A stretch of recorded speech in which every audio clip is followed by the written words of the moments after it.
Hi guys, I am Deepa Vashisht and welcome to my official channel. As all of you know, we have started a series about organic spectroscopy and उसमें भी specially हम NMR जो है वो start किया है हमने और उसके 4 वीडियो लेक्चर्स ऑलरेडी अपलोड हो चुके हैं.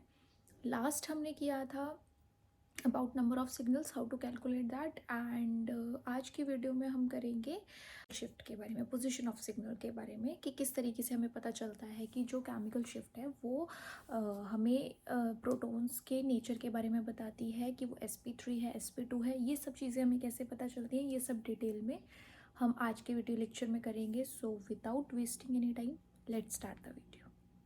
और हाँ, वीडियो स्टार्ट करने से पहले आप सभी को वसंत पंचमी की हार्दिक शुभकामनाएं. माँ सरस्वती का हाथ आपके सर पे हमेशा बना रहे और इन्हीं गुड विशेस के साथ now let's start the video. Okay, so last video में हमने क्या किया था? लास्ट वीडियो में हम पहुँचे थे NMR के फर्स्ट पैरामीटर को डिटेल में फिनिश कर चुके थे. क्या था वो? Number of signals. तो इसके बाद नेक्स्ट पैरामीटर, जैसे मैंने आपको थर्ड लेक्चर में बताया था, क्या होता है? Area ratio. और उसके बाद जो था वो नेक्स्ट पैरामीटर मैंने आपको बताया था वो था हमारे पास केमिकल शिफ्ट, या फिर आप कह सकते हो पोजीशन ऑफ सिग्नल्स. ठीक है, तो जो हमारे पास नंबर ऑफ सिग्नल है वो कंप्लीट हो चुका है. जो एरिया रेशो है और केमिकल शिफ्ट है, इसका इंट्रोडक्टरी पार्ट हम देख चुके हैं, बट डिटेल में हम आज करेंगे. Okay, so starting with area ratio. तो क्या था कि जैसे सपोज हमारे पास यहाँ पे ना, अब हम बात करेंगे किसकी? एरिया रेशो की, कि एरिया रेशो किस तरीके से हमें हेल्प कर रहा है किसी भी ग्राफ को स्टडी करने में और उससे क्या इंफॉर्मेशन मिल रही है. सो हम यहाँ पे ऐसा मान के चल रहे हैं कि हमारे पास ना ऐसे कोई ग्राफ है, ठीक है, जिसमें ये ऐसे करके दो लाइंस हैं. तो एक जो भी पीक है, लाइन है, सिग्नल है, जो भी बोलना है, एक का एरिया ये है, दूसरे का एरिया ये है. तो मैं ऐसे यहाँ पे क्या करूँगी कि जो एरिया रेशो हमारे पास होता है उसमें हमें मैथमेटिकली लाइक कैलकुलेट करके रेशो पता चलती है. तो सपोज मेरे को यहाँ पे आंसर मिल गया कि ये जो दो सिग्नल है इनका एरिया का रेशो 3:2 है. तो इससे मुझे क्या क्या इन्फॉर्मेशन मिलेगी कि या तो यहाँ पे एक सिग्नल जो है वो 3 प्रोटॉन का है और दूसरा 2 प्रोटॉन्स का है. अगर मैं इसको क्या करती हूँ यहाँ पे multiply by 1, but same ratio को अगर मैं मल्टीप्लाई बाय 2 कर दूँ तो मेरे पास ये क्या हो जाएगा? 6 प्रोटॉन्स और 4 प्रोटॉन्स. सेम अगर मैं इसी को मल्टीप्लाई बाय 3 कर दूँ तो मेरे पास यहाँ पे क्या हो जाएगा? 9 प्रोटॉन्स और 6 प्रोटॉन्स. तो कहने का क्या मतलब है कि जो हमें मैथमेटिकली एक वैल्यू मिलती है रेशो की, कि ये जो दो सिग्नल्स हैं, 3 हैं, 4 हैं, जितने भी हैं, उसकी ये एरिया रेशो आ रही है. तो उसके अकॉर्डिंग मेरे पास ये सेट भी करेक्ट है, ये भी करेक्ट है, ये भी करेक्ट है. बट मुझे देखना है कि मेरी रिक्वायरमेंट क्या है. तो अगर सपोज़ मेरे पास जो मॉलिक्यूलर फॉर्मूला था, जो भी मेरा कंपाउंड है उसका, उसमें मुझे 5 प्रोटॉन्स की रिक्वायरमेंट है, तो 3 प्रोटॉन का एक, 2 प्रोटॉन का एक सेट है ना. तो ये जो मेरे पास 3+2 वाला 5 हुआ, मीन्स ये मेरा सही बैठेगा, फिर मुझे बाकी नहीं देखने की ज़रूरत. बट अगर वहीं पे मान लो मुझे 10 प्रोटॉन्स की रिक्वायरमेंट है मेरे मॉलिक्यूलर फार्मूला के अकॉर्डिंग, तो मैं देखूंगी 6 प्रोटॉन्स का एक सेट है मेरे पास यहाँ पे और 4 प्रोटॉन्स का एक सेट है, विच मीन्स 6+4 10, ये वाला मेरे लिए करेक्ट होगा. अगर मुझे 15 की रिक्वायरमेंट है तो ये मेरे लिए करेक्ट होगा. तो मुझे वहाँ पे देखना है अपने उस कंपाउंड के मॉलिक्यूलर फार्मूला के अकॉर्डिंग कि जितने प्रोटॉन्स की रिक्वायरमेंट है वो वाला सेट आप यहाँ पे करेक्ट मान के चलोगे. ठीक है, तो इस तरीके से हमें एरिया रेशो क्या बताता है. जैसे हमारे पास पहला जो पॉइंट था नंबर ऑफ सिग्नल, उसने हमें बताया था कि हमारे पास मान लो हमने बोल दिया 4 सिग्नल आए या 2 सिग्नल आए किसी भी मॉलिक्यूल में, तो हमें पता है कि 2 सेट बने हैं प्रोटॉन्स के. अब उन 2 सेट में कितने कितने प्रोटॉन्स हैं वो हमें नहीं पता. 2 सेट में ऐसा भी तो हो सकता है कि एक सेट में भी 2 प्रोटॉन हो, दूसरे में भी 2 हों, या ऐसा हो सकता है कि एक में 4 हों, दूसरे में 2 हों, या फिर 3 प्रोटॉन का सेट हो, 2 प्रोटॉन का सेट हो. तो ये जो 2 सेट हैं इसमें हर सेट के अंडर कितने प्रोटॉन हैं, अगर हमें ये चीज़ पता करनी है तो ये हमें पता चलता है एरिया रेशो से। ठीक है, तो अब एक स्टेप हम आगे पहुंच रहे हैं कि नंबर ऑफ सिग्नल से हमें पता चला वहाँ पे कि कितने सेट ऑफ प्रोटॉन्स हैं, और उसके बाद उन सेट ऑफ प्रोटॉन्स में हर सेट के अंडर कितने प्रोटॉन्स रिस्पॉन्सिबल हैं, वो हमें एरिया रेशो से पता चलता है। ठीक है, तो ऐसा करने से अब हम थोड़ा और आगे जा चुके हैं। ये जान चुके हैं कि जो मेरे पास यहाँ पे, जैसे यहाँ पे इस एग्जांपल को मैं लेके चलूँगी, तो मुझे पहले ये पता चल गया कि दो सिग्नल थे, मतलब दो तरह के डिफरेंट टाइप के प्रोटॉन्स वहाँ प्रेजेंट है। जो एक सेट है वो 3 प्रोटॉन्स का है, एक सेट जो है वो 2 प्रोटॉन्स का है, मतलब 3 प्रोटॉन आपस में केमिकली इक्विवेलेंट है, 2 प्रोटॉन आपस में केमिकली इक्विवेलेंट है। तो अब इस इंफॉर्मेशन का जो यूज़ है, एक तो हमारे पास इस तरीके से किया जाता है, और एक हमारे पास जो है वो क्वांटिटेटिव एनएमआर भी होता है, जो हायर लेवल की बात है। लाइक अगर आप नेट सेट वाले एग्ज़ाम की तैयारी कर रहे हो तो वहाँ पे क्वांटिटेटिव एनएमआर से रिलेटेड क्वेश्चन आ जाता है, तो वहाँ पे भी इस एरिया रेशो को जो है वो यूज़ किया जाता है। ठीक है, यूजेस दिस। उसके अलावा जो अगर हम लोअर लेवल पे बात करें तो उसमें सिर्फ हमें ये इतनी इन्फॉर्मेशन पता होनी चाहिए कि ये किस तरीके से बाकी पैरामीटर्स के साथ लिंक हो रहा है, दैट्स इट। बाकी से कोई क्वेश्चन नहीं आता है नॉर्मली आपके पास कैलकुलेट करने के लिए। तो ये हो गया हमारा यहाँ पे क्या, second parameter, number of signal के बाद एरिया रेशो, जो सिर्फ हमें ये बता रहा है कि जो डिफरेंट सेट ऑफ प्रोटॉन्स हमें मिले थे उसमें हर सेट के अंडर कितने प्रोटॉन रिस्पॉन्सिबल है। All right, now third parameter is chemical shift, जिसको अगर हम दूसरी भाषा में बोलना चाहें तो हम कहेंगे पोजीशन ऑफ सिग्नल्स, कि जो हमें सिग्नल्स कोई भी एनएमआर डाटा में दिखेंगे, राइट, उनकी जो पोजीशन है, जो ये स्केल है, वो हमें क्या बता रही है। क्योंकि अगर हम किसी एनएमआर डाटा को स्टडी करेंगे तो हम इतना तो पहचान जाएंगे कि अगर हमारा ये 0 ppm से स्केल स्टार्ट है तो 1 ppm 2 ppm 3 4, है ना, जिस तरीके से ये स्केल चलता है हमारा फ्रॉम राइट टू लेफ्ट, तो उसमें हमें ये पता चल जाएगा कि जैसे मान लो ये 2 ppm पे सिग्नल है, ये 4 पे है, ये 6 पे है, तो इससे हम क्या इंटरप्रेट कर पा रहे हैं वो आज हम यहाँ सीखेंगे। तो पोजीशन ऑफ सिग्नल्स जो एक्चुअली है, या केमिकल शिफ्ट जो है, वो एक्चुअली हमारे पास अराइज क्यों होता है, इसका ओरिजिन क्या है। तो इसका जो ओरिजिन है वो है इलेक्ट्रॉनिक एनवायरनमेंट। अब हम यहाँ पे एक चीज़ थोड़ा सा अच्छे से क्लियर करेंगे कि इलेक्ट्रॉनिक एनवायरनमेंट कैसे रिस्पॉन्सिबल है ना भाई।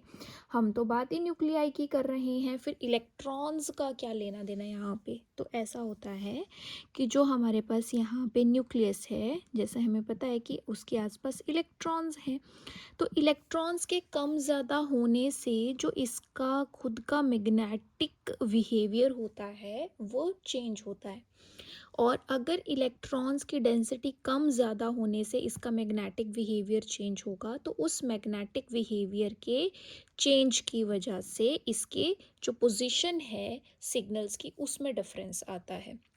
कैसे डिफरेंस आएगा, एक एग्जांपल के थ्रू मैं समझाती हूँ।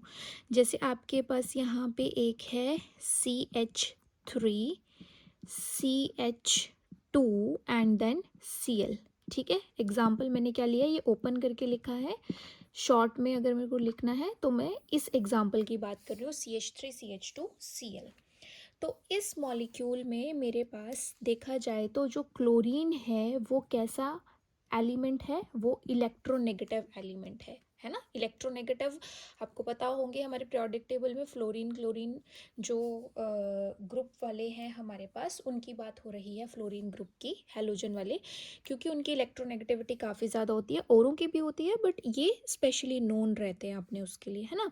तो क्लोरीन एक इलेक्ट्रोनेगेटिव एलिमेंट है, विच मीन्स कि वो इलेक्ट्रॉन डेंसिटी जो है वो अपनी तरफ खींचेगा, तो वो इलेक्ट्रॉन्स की जो भी पावर होगी वो चाहेगा कि मेरी तरफ रहे, कार्बन से पुल करेगा। अब कार्बन के आगे क्या है, हाइड्रोजन, तो वो इस हाइड्रोजन से पुल करेगा, ठीक है। अब अगर इस कार्बन को कोई ऐसा ग्रुप है जो अफेक्ट कर रहा है इलेक्ट्रॉन्स अपनी तरफ खींचने के लिए, तो वो अगले बॉन्ड की तरफ भी जाएगा, वो इस कार्बन से भी अपनी तरफ इलेक्ट्रॉन मांगने की कोशिश करेगा। अगर ये कार्बन थोड़ा भी डेफिशिएंट फील करेगा तो ये इस हाइड्रोजन को भी अफेक्ट दिखाएगा। तो कहने का मतलब क्या है कि ये जो हमारे पास क्लोरीन इलेक्ट्रोनेगेटिव एलिमेंट आ गया, ये जिस कार्बन के साथ अटैच्ड है उसके प्रोटॉन्स को तो अफेक्ट कर ही रहा है, उससे दूर वाले प्रोटॉन्स को भी अफेक्ट करेगा, बट कितना करेगा वो हमें यहाँ देखना है। तो यहाँ पे क्योंकि इसके साथ इलेक्ट्रोनेगेटिव एलिमेंट अटैच्ड है, जो ये वाला प्रोटॉन है, जो CH2 वाला प्रोटॉन है, इनके आसपास जो इलेक्ट्रॉन डेंसिटी है वो इलेक्ट्रॉन डेंसिटी है कम, ठीक है, as compared to this CH3 वाले प्रोटॉन्स। जो ये CH3 वाले प्रोटॉन्स हैं, अगर इसमें मैं कंपेयर करूं तो इनकी इलेक्ट्रॉन डेंसिटी फिर भी ज़्यादा है। क्यों? क्योंकि क्लोरीन जिसके पास रहेगा उसको ज़्यादा अफेक्ट करेगा, उससे इलेक्ट्रॉन डेंसिटी खींचने की ज़्यादा कोशिश करेगा, और अगर इससे इलेक्ट्रॉन डेंसिटी इसकी तरफ जाएगी तो ऑब्वियसली इनके पास अपनी कम रह जाएगी। बट क्योंकि इस प्रोटॉन का डिस्टेंस क्लोरीन से थोड़ा ज़्यादा है, तो इनकी जो इलेक्ट्रॉन डेंसिटी है वो मोस्टली इनके पास रह जाएगी, तो उस बेसिस पे कंपैरिजन हो रहा है। अब जिसके पास इलेक्ट्रॉन डेंसिटी कम है, अब इस प्रोटॉन के पास इलेक्ट्रॉन डेंसिटी कम है, जैसे ये न्यूक्लियस है ना, ये इलेक्ट्रॉन डेंसिटी कम हो गई इसके आसपास की, तो इलेक्ट्रॉन डेंसिटी कम होने से जो इसका खुद का इंड्यूस्ड मैग्नेटिक कैरेक्टर है, जो खुद का इंड्यूस्ड मैग्नेटिक कैरेक्टर है वो फिर कम जनरेट होगा।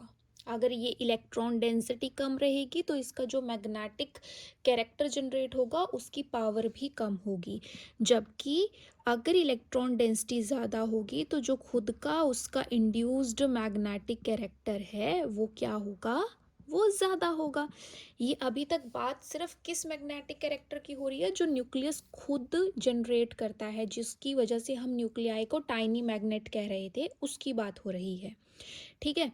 तो अब अगर उसका मैग्नेटिक कैरेक्टर खुद का इंड्यूस्ड जिस वाले का ज़्यादा होता है, उसका हमेशा जो बी इफेक्टिव है वो कम होता है, ये याद रखना, ठीक है। बी इफेक्टिव क्या है मैं बताती हूँ।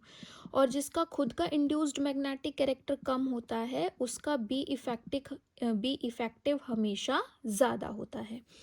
और यहाँ पे बी इफेक्टिव कम होने का मतलब कि हमारे पास जो वैल्यू आएगी केमिकल शिफ्ट की वो भी कम आएगी, तो low value of position of signals, low value of position of signals, इस तरीके से आप इसको जो है वो यहाँ पे ले सकते हैं।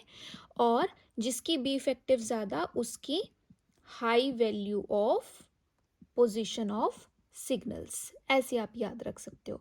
तो अब मैं थोड़ा सा इस चीज़ को फिर से आपको समझाती हूँ ताकि कोई कन्फ्यूज़न ना हो कि किस तरीके से जो सिग्नल्स हैं वो कम वैल्यू पे भी शो होते हैं और हायर वैल्यू पे भी शो होते हैं।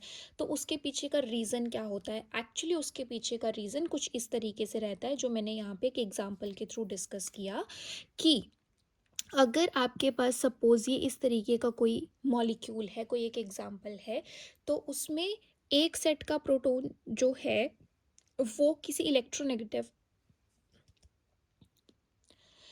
तो इसमें एक सेट वाले जो प्रोटॉन्स हैं वो किसी इलेक्ट्रोनेगेटिव एलिमेंट या किसी और इफेक्ट की वजह से क्या हो रहे हैं कि अपने आसपास इलेक्ट्रॉन डेंसिटी कम महसूस कर रहे हैं, क्योंकि कोई और उनकी इलेक्ट्रॉन डेंसिटी को खींच रहा है। अगर उनके पास खुद की इलेक्ट्रॉन डेंसिटी कम होगी ना, तो जो उनका इंड्यूस्ड मैग्नेटिक कैरेक्टर होता है खुद का बनाया हुआ, वो कम इंड्यूस होता है, जिसकी वजह से जो बी इफेक्टिव है वो हमेशा ज़्यादा है। और बी इफेक्टिव हम कैसे निकालते हैं, बी इफेक्टिव हम निकालते हैं जो हमारे पास बी मैग्नेटिक कैरेक्टर जो हमने अप्लाई किया होता है वो B0 - BI, इस तरीके से आप बोल सकते हो, ठीक है।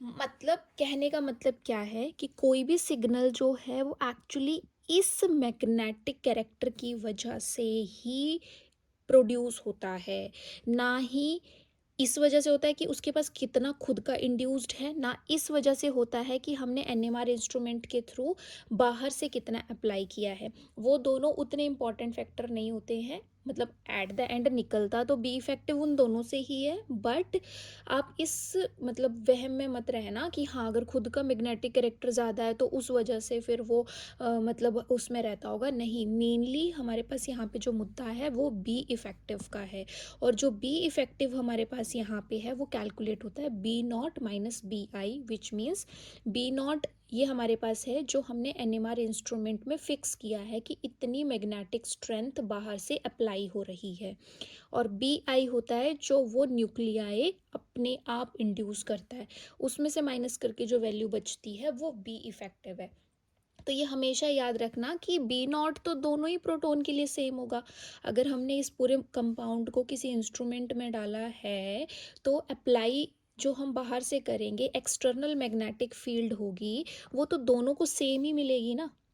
एज सपोज दोनों को 10-10 की एक नंबर याद कर लेते हैं कि दोनों को 10-10 का ही बी नॉट मिलेगा, लेकिन जो हमारा बी आई है वो तो दोनों का डिफरेंट है ना। तो जैसे मैं इसके लिए मान लो अगर माइनस करूँ तो इसमें से, क्योंकि इसकी जो इंड्यूस्ड मैग्नेटिक कैरेक्टर है वो ज़्यादा है, तो सपोज़ इसका नंबर मान लेती हूँ मैं 6, और इसमें क्योंकि इंड्यूस्ड मैग्नेटिक कैरेक्टर कम है, बी आई इसका कम है, तो इसको मैं मान लेती हूँ 3, एज सिर्फ ऐसा समझाने के लिए। तो यहाँ से 10 से 6 माइनस करके क्या बचा 4, यहाँ से 10 से 3 माइनस करके क्या बचा 7।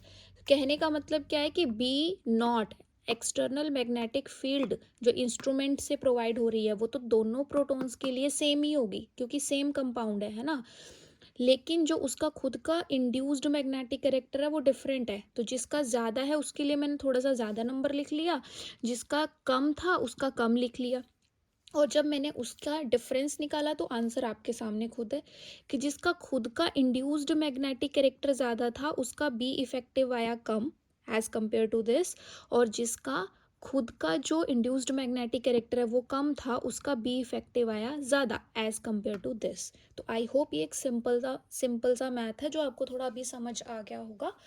तो ऐसा करने से जो फाइनली हमारे पास अब पोजीशन है ना सिग्नल की वो बदल चुकी है। ये वाले जो CH3 के प्रोटॉन्स हैं इसका सिग्नल जो होगा वो लो पोजीशन पे दिखेगा, हमें यहाँ 0 के आसपास वाली लाइन में दिखेगा, इस रेंज में दिखेगा। और जो हमारे पास दूसरा है जो CH2 वाले प्रोटॉन्स का है उसकी value as compared to these 3 proton थोड़ी सी हायर पोजीशन पे होगी, उसकी हाई वैल्यू आएगी क्योंकि उसका बी इफेक्टिव ज़्यादा आया है। विच मीन्स कि जिनकी लो वैल्यू आती है उस रीजन को या उस जोन को हम बोलते हैं शील्डेड जोन, और जो हायर वैल्यू वाले होते हैं उन सिग्नल्स को हम डी शील्डेड सिग्नल्स या डी शील्डेड जोन बोलते हैं। तो आई होप अभी आपको ये कंसेप्ट क्लियर हुआ होगा कि जिन प्रोटॉन्स का हमारे पास सिग्नल लोअर लेवल पे आता है उसके पीछे एक्चुअली इलेक्ट्रॉन्स ही जो हैं वो जिम्मेदार होते हैं। ओरिजिनेट करने का ये जो पोजीशन है इसको ओरिजिनेट करने का जो मेन मतलब रिस्पॉन्सिबिलिटी है वो इलेक्ट्रॉन्स के पास ही है, क्योंकि इलेक्ट्रॉन डेंसिटी कम तो इंड्यूस्ड मैग्नेटिक कैरेक्टर कम, इंड्यूस्ड मैग्नेटिक कम तो इफेक्टिव ज़्यादा, है ना। जैसे यहाँ पे इंड्यूस्ड मैग्नेटिक कैरेक्टर कम, इलेक्ट्रॉन डेंसिटी कम थी, इंड्यूस्ड कम आया, इंड्यूस्ड कम आया तो इफेक्टिव ज़्यादा है, इफेक्टिव ज़्यादा तो जो पोजीशन ऑफ सिग्नल की वैल्यू है वो भी ज़्यादा, और ज़्यादा वाला कौन सा जोन है डी शील्डेड, जो हाई वैल्यू है वो हमारे डी शील्डेड जोन को रिप्रेजेंट करती है, जो लो वैल्यूज़ हैं वो हमारे शील्डेड जोन को प्रेजेंट करती हैं। तो इस तरीके से जो हमारे पास ये एनएमआर डाटा होता है दो तरह के जोन में डिवाइडेड है। जब दो सिग्नल को आप कंपेयर करेंगे तो ऑब्वियसली एक कम वैल्यू होगी एक ज़्यादा होगी, तो जो कम वैल्यू होगी वो शील्डेड वाला सिग्नल है, और जो ज़्यादा वैल्यू होगी वो डी शील्डेड वाला सिग्नल है। तो डी शील्डेड वाला सिग्नल कब आता है, जब उसके आसपास इलेक्ट्रॉन डेंसिटी कम होती है। शील्डेड वाला कब आता है, जब उन प्रोटॉन्स के आसपास इलेक्ट्रॉन डेंसिटी ज़्यादा होती है। तो इस तरीके से ये शील्डेड और डी शील्डेड वाला कंसेप्ट होता है। अब इसको आगे थोड़ा करते हैं। सो अभी हमें क्या है, हमें ओरिजिन ऑफ केमिकल शिफ्ट पता चल चुका है कि जो हमारे पास केमिकल शिफ्ट है उसके ओरिजिन की वजह क्या है, ये चीज़ हमने क्लियर कर ली। अब जो हमारे पास स्केल है केमिकल शिफ्ट की ना, वो किस तरीके से है। तो नॉर्मली हमारे पास क्या होता है कि हम जब यहाँ पे कोई सिग्नल्स देखते हैं इस तरीके से, तो 0 ppm, ppm इज पार्ट्स पर मिलियन से हम स्टार्ट करते हैं, देन अगेन इस तरीके से स्केल जो है वो हमारी आगे की तरफ मूव करती है, ठीक है। तो यहाँ पे हम हमेशा 0 ppm क्यों लेते हैं, ये मैंने फर्स्ट सेकेंड लेक्चर में डिस्कस किया था जब इंट्रोडक्शन की बात करी थी तब। यहाँ पे हम हमेशा लिखते हैं इंस्ट्रूमेंट का कि कितनी फ्रीक्वेंसी का इंस्ट्रूमेंट हम यूज़ कर रहे हैं। तो जैसे यहाँ पे हम 200 मेगाहर्ट्ज़ भी लिख सकते हैं, 300, 400, कुछ भी 100, जितनी भी मेगाहर्ट्ज़ का इंस्ट्रूमेंट होगा उतने का हम यहाँ पे ये लिखते हैं, ठीक है। तो इसमें एक बड़ी इम्पॉर्टेंट चीज़ है जो कई बार क्वेश्चन में आ जाती है, पूछी जाती है, और वो ये होता है कि आपको सिग्नल दिया होता है पीपीएम में, लेकिन आपसे पूछता है हर्ट्स में, like in the term of frequency आप उसको कैलकुलेट करके बताओ। तो वो मैं आपको यहाँ पे सिखाने वाली हूँ। तो एज अ नोट आप इसको लिख सकते हो जैसे भी आपको सही लगे। ये इम्पॉर्टेंट पॉइंट है कि we have two signals, we have two signals, ठीक है। और मान लो एक सिग्नल मेरे पास यहाँ पे दिया है 4 ppm पे, और एक सिग्नल मेरे पास यहाँ पे दिया है 2 ppm पे, और आपसे पूछ रहा है कि इन सिग्नल्स की वैल्यू अगर मुझे हर्ट्स में कैलकुलेट करनी है तो क्या आएगी। तो बहुत सिंपल सी कैलकुलेशन होती है। कभी भी आपको सिग्नल्स अगर पीपीएम में दिए हैं और हर्ट्स में कन्वर्ट करने हैं, then always multiply, then always multiply. और मल्टीप्लाई किसके साथ करना है, जो भी इंस्ट्रूमेंट की वैल्यू दी है आपको, जो भी फ्रीक्वेंसी का इंस्ट्रूमेंट दिया है, बस उस नंबर से मल्टीप्लाई कर देना। बाकी यूनिट्स की टेंशन मत लेना, वो ऑलरेडी सॉर्टेड होता है। हमने यहाँ पे जो ये 0 ppm TMS के प्रोटॉन की वैल्यू ली होती है, तो उसके साथ ऑलरेडी सॉर्टेड होती है वो चीज़, तो उस कन्फ्यूज़न में मत जाना। तो सिंपली आपको क्या करना होगा कि जो 4 ppm वाला सिग्नल है, वो 4 ppm वाला आपका हर्ट्स में कैसे कन्वर्ट हो जाएगा, अगर आप इसको 200 से मल्टीप्लाई कर देंगे तो ये आपके पास हो जाएगा 800 हर्ट्स। और जो दूसरा सिग्नल है वो 2 ppm वाला है, तो 2 ppm वाले को भी अगर 200 से मल्टीप्लाई करेंगे तो ये हो जाएगा 400 हर्ट्स। ओके, तो बड़ी सिंपल सी कैलकुलेशन है। तो ये एक पार्ट है। दूसरा पार्ट क्या होता है ना, कई बार आपको ऐसे वो सिग्नल्स की वैल्यू दे देगा कि मेरे पास जो है वो 500 हर्ट्स पे एक सिग्नल है, बताओ पीपीएम में क्या वैल्यू आएगी। ऐसे क्वेश्चन आते हैं मास्टर कैडर, लेक्चर कैडर, ये लोअर लेवल में। तो आपको जस्ट वो स्टेटमेंट पढ़नी है, आपको देखना है कि आपको हर्ट्स में दिया है या पीपीएम में। अगर आपको पीपीएम में दिया और हर्ट्स में कन्वर्ट करना है तो मल्टीप्लाई बाय दिस, जो भी इंस्ट्रूमेंट लिया होगा, जितनी फ्रीक्वेंसी का, 100 लिया है, 50 लिया है, 60 लिया है, वो देख लेना। और अगर आपको हर्ट्स में दिया है और पीपीएम में पूछा है, देन जस्ट डिवाइड।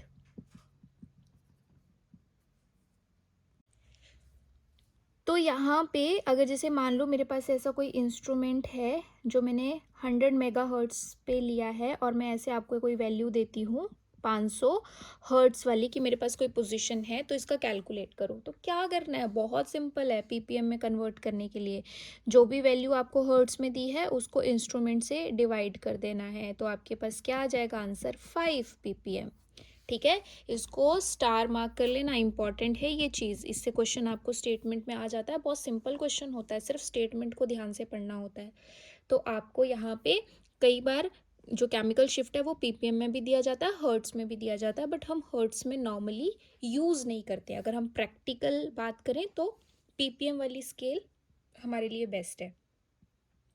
तो दैट्स वाई यहाँ पे हमें क्या करना है, हमें क्वेश्चन को ध्यान से पढ़ना है, देख लेना है। अगर पीपीएम से हर्ट्स में कन्वर्ट करना है तो हम कर देंगे मल्टीप्लाई, अगर हमें हर्ट्स से पीपीएम में कन्वर्ट करना है तो हम कर देंगे डिवाइड। और बहुत सिंपल सी ट्रिक आपको मैं यहाँ बता देती हूँ कि कन्फ्यूज़न ना हो और आपको याद रहे। देखो, अगर आप एक ध्यान से देखोगे ना तो हर्ट्स वाली वैल्यू जो वो बड़ी आ रही है और पीपीएम वाली स्केल या वैल्यू जो वो छोटी है। तो पीपीएम से हर्ट्स में जाने का मतलब छोटे से बड़े की तरफ जाना। तो छोटे से बड़े की तरफ जाना है तो ऑब्वियसली किसी चीज़ को बड़ा करना है तो मल्टीप्लाई तो करना पड़ेगा। राइट। और वही चीज़ अगर हम हर्ट्ज से पीपीएम की तरफ जा रहे हैं, बड़ी वैल्यू से छोटी वैल्यू की तरफ जा रहे हैं, तो बड़े से अगर हमें कोई चीज़ छोटी करनी है मतलब उसको क्या करना पड़ेगा, डिवाइड करना पड़ेगा। तो इस तरीके से आप थोड़ा सा रिलेट करके चीज़ों को याद कर सकते हो, तो कन्फ्यूज़न नहीं होता है। ओके, सो ये हो गया मेरा भी यहाँ पे सेकेंड पार्ट। अब मैं मूव करूँगी नेक्स्ट डिटेल की तरफ, which is related with chemical shift.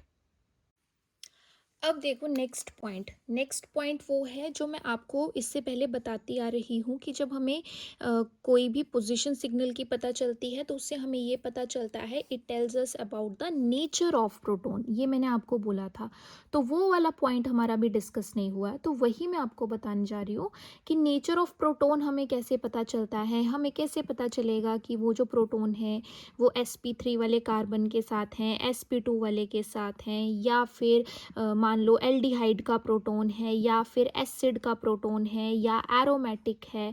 ये सब चीज़ें कैसे पता चलती हैं, हमें नेक्स्ट डिटेल कैसे पता चलती है, तो वो पता चलती है हमारे पास एक ऑलरेडी प्रेजेंट डाटा से। हमारे पास एक डाटा है, पहले से कुछ रेंज है केमिकल शिफ्ट की, जिसके साथ हम मैच करके पता कर लेते हैं कि अच्छा 5 ppm पे आया होगा तो डेफिनेटली इस क्लास को बिलोंग कर रहा होगा।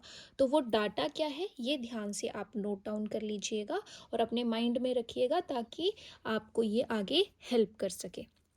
तो जो सबसे पहला पॉइंट हमारे पास यहाँ पे है वो आप यहाँ पे लिखेंगे, हेडिंग तो आप ऐसे दे सकते हैं कि important values of chemical shift. Important values of chemical shift. सबसे पहला लिखेंगे sp3ch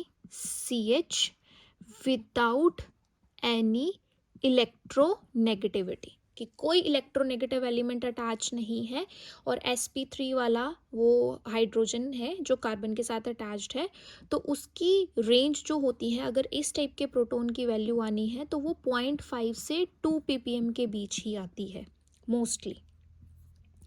फिर दूसरी कैटेगरी है sp3 वाले ही CH हैं, लेकिन अब यहाँ पे क्या है, इलेक्ट्रोनेगेटिव अटैचमेंट है।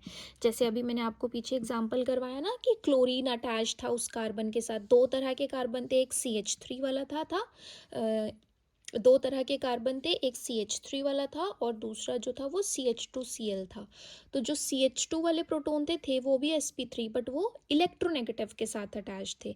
जो CH3 वाले थे उसके साथ डायरेक्ट कोई इलेक्ट्रोनेगेटिव नहीं जुड़ा था एटम, तो वो इस कैटेगरी के थे। तो इस तरीके से डिफ्रेंशिएट होता है। तो इसका आता है 2 to 5 ppm सिग्नल, ठीक है। तो इसी रेंज में मिलेंगे। तीसरा हमारे पास यहाँ पे नेक्स्ट है sp2, और sp2 वाला जो कार्बन होगा, लाइक ऐसे डबल बॉन्ड वाला कार्बन होगा, ये दो कैटेगरीज में डिवाइड है, एक है ओलेफिनिक और एक है एरोमेटिक। तो जो ओलेफिनिक है उसकी रेंज हमारी रहती है 5 to 7 ppm, और जो एरोमेटिक है उसकी रहती है हमारी 6 to 8 ppm। तो मतलब क्या हुआ यहाँ पे, आप मतलब समझो कि जो डबल बॉन्ड वाले होते हैं, एरोमेटिक में इस तरीके से आता है ना आपके पास, जैसे ये बेंजीन रिंग का ही है, तो इस कार्बन के पास भी हाइड्रोजन होता है, ये डबल बॉन्ड वाला कार्बन है, इसके पास हाइड्रोजन होता है। अगर नॉर्मल हम डबल बॉन्ड की बात करें, जैसे ओलेफिन होती है हमारे पास, तो उसमें भी ये प्रोटॉन डबल बॉन्ड वाले कार्बन का होता है। तो यहाँ पे दोनों में डिफरेंस कैसे पता चलेगा, है तो दोनों sp2 वाले, तो डिफरेंस पता चलता है इस रेंज से। अगर रेंज कम वाली है, 5 से 7 के बीच वाली कम कम है तो ये रहता है, और 6 से 8 के बीच है या हायर वैल्यू है तो ये रहता है। अब आपको कन्फ्यूज़न यहाँ पे ये भी हो सकता है कि लाइक 7 नंबर तो इसमें भी है, 7 इसमें भी है ना, तो कैसे पता चलेगा, तो उसमें और फैक्टर्स भी होते हैं जिनकी हम हेल्प लेते हैं आगे। केमिकल शिफ्ट भी होती है, केमिकल शिफ्ट के अलावा मल्टीप्लिसिटी, कपलिंग कांस्टेंट, ऐसे हम और फैक्टर्स की भी हेल्प लेते हैं, जिससे फिर और क्लैरिटी आ जाती है कि ओलेफिनिक है या एरोमेटिक। बट अभी सिर्फ केमिकल शिफ्ट के बेसिस पे यही हमारे पास पॉसिबल डाटा है। इसके बाद हमारे पास नेक्स्ट आता है एल्डिहाइड का प्रोटॉन, CHO का प्रोटॉन जो होता है ना एल्डिहाइडिक, इसकी रेंज रहती है 8 to 10 ppm। तो ये डी शील्डेड होता है काफ़ी, दैट्स वाई इसकी वैल्यू ज़्यादा।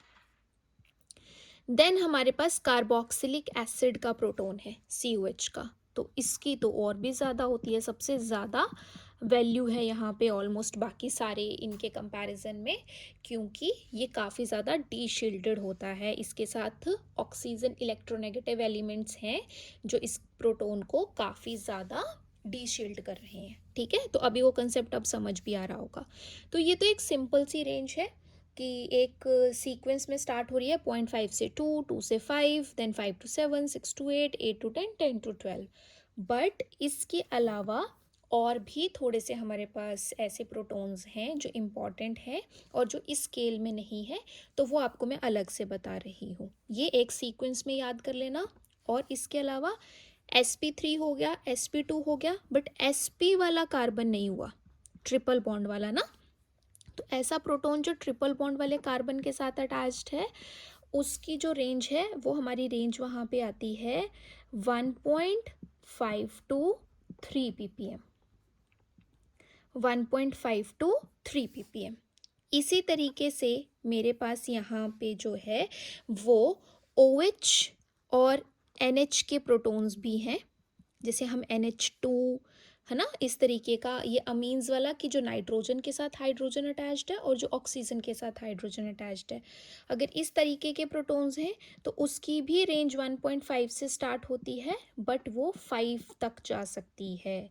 बट यहाँ पे एक चीज़ आपको मैं बताऊंगी, नॉर्मली OH NH के प्रोटॉन्स जो होते हैं वो ब्रॉड सिग्नल देते हैं, नॉर्मली ब्रॉड सिग्नल की कैटेगरी में आते हैं। ऐसे शार्प सिग्नल बहुत कम देते हैं, बट अगर देंगे, अगर हम बहुत अच्छे से बिल्कुल प्योर सैंपल यूज़ कर रहे हैं और बहुत अच्छे शार्प सिग्नल्स अगर इनके भी आते हैं तो इस रेंज में हमें मिलते हैं। Otherwise most of the time हमारे पास जो डाटा होता है उसमें इनके सिग्नल्स को ब्रॉड सिग्नल लिख के जो है वो छोड़ दिया जाता है। ठीक है, ओके। इसके अलावा हमारे पास यहाँ पे एक OCH3 के प्रोटॉन्स होते हैं, OCH3 ना, मिथॉक्सी ग्रुप। तो ये स्पेशल है और इसकी स्पेशल ही रेंज है, इसकी रेंज सिर्फ लाई करती है 3.5 से 4 ppm के बीच, 3.5 से 4 ppm के बीच। और एक लास्ट में हमारे पास जैसे OCH3 है, ऐसे ही OCH2 एंड OCH ग्रुप अगर कहीं पे भी अटैच्ड है तो इसका स्पेशली हमेशा लाई करता है 4 से 4.5 ppm के बीच। ठीक है, तो यहाँ पे ये मैंने कुछ इम्पॉर्टेंट वैल्यूज़ लिखी हैं। अब मैं आपको फिर से थोड़ा सा इस चीज़ को रिवाइज करवा देती हूँ कि किस तरीके से ये वैल्यूज़ जो हैं वो हमारे पास गिवन डाटा के साथ रिलेट करती हैं और हमें नेचर ऑफ प्रोटॉन बताती हैं। तो अब आप खुद देखो, आपको कोई भी सिग्नल सपोज 0.7 ppm पे मिला, तो आप 0.7 ppm पे सीधा अपना यहाँ पे याद करोगे कि ये वाली रेंज 0.7 किसकी लाई करती है, तो आपको पता चल जाएगा कि जो आपका वो सिग्नल है वो ऐसे प्रोटॉन का है जो sp3 वाले कार्बन के साथ अटैच्ड है, और sp3 वाले कार्बन के फिर सारे बॉन्ड सिंगल होंगे। तो इस तरीके से क्या है कि आपको नेचर का पता चल रहा है कि प्रोटॉन कैसे कार्बन के साथ अटैच्ड है।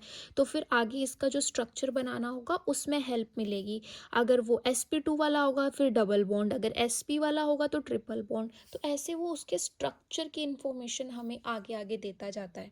सिमिलरली जैसे मेरे को कोई मान लो 9 ppm पे कोई सिग्नल मिला है, तो मैं एकदम अपने डाटा को चेक करूँगी कि 9 ppm वाला कौन सा था, फिर मुझे याद आएगा अच्छा एल्डिहाइड वाला 8 to 10 के बीच आता है, तो वो स्पेसिफिकली वो सिग्नल किसका होगा, एल्डिहाइड वाला। मतलब इस टाइप का ग्रुप भी वहाँ प्रेजेंट है, एल्डिहाइड वाला प्रोटॉन भी प्रेजेंट है। तो इस तरीके से हम जो है इस चार्ट के साथ, इट इज़ इम्पॉर्टेंट, इसको याद करना पड़ेगा आपको अपने एग्ज़ाम के लिए। तो उसी से आप जो है वो उन वैल्यूज़ को प्रॉपरली बता पाओगे कि अगर सपोज़ ऐसा कोई क्वेश्चन आ भी जाता है कि आपको डाटा दे दिया और आपसे पूछ लिया कि ये दो सिग्नल जो हैं कौन सी कैटेगरी के प्रोटॉन्स को बिलोंग करते हैं, तो उसके लिए आपको ये लर्न होना चाहिए और बहुत ईजिली लर्न हो जाएगा। पहले 5 तो एक सीक्वेंस में ही है, बस ये आगे वाले ये भी 2 सीक्वेंस में ही है क्योंकि दोनों का स्टार्टिंग पॉइंट सेम है। और फिर OCH3 और OCH2 भी सीक्वेंस में है क्योंकि इनका जो इसका एंड पॉइंट है वो इसका स्टार्टिंग पॉइंट है। तो कहीं ना कहीं रिलेट करते हैं, अगर आप थोड़ा सा भी कंसंट्रेशन के साथ चीज़ों को करो तो कोई दिक्कत नहीं आएगी। और इस तरीके से अब हमारा ये केमिकल शिफ्ट वाला पैरामीटर भी डिटेल में फिनिश होता है। तो that's it for this lecture. I hope you like the video और आपको सारी चीज़ें समझ आ गई हैं। और अगर आपको अच्छा लगा है ये lecture then like and share with your friends and stay tuned. Bye bye, take care.